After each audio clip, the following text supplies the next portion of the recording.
वहीं खबर रांची से, जहां कल रांची आएंगे गृह मंत्री अमित शाह। कल देर शाम रांची आएंगे अमित शाह, जहां वो बीजेपी नेताओं के साथ बैठक भी करेंगे।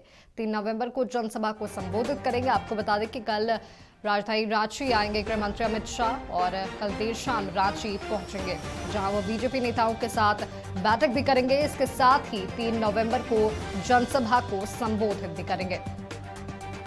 आपको बता दें कि इसके साथ ही 4 नवंबर को प्रधानमंत्री नरेंद्र मोदी भी झारखंड दौरे पर रहेंगे। गढ़वा और चाईबासा में जनसभा को संबोधित करेंगे। वहीं 6 नवंबर को जेपी नड्डा भी रांची आ सकते हैं। पार्टी की घोषणा पत्र जारी करेंगे।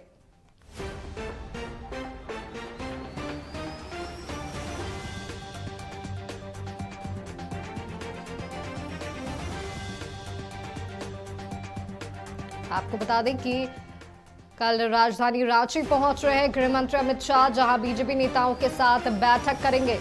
वहीं 3 नवंबर को जनसभा को संबोधित करेंगे। 4 नवंबर को प्रधानमंत्री भी झारखंड दौरे पर रहेंगे और गढ़वा और चाईबासा में जनसभा को संबोधित करेंगे।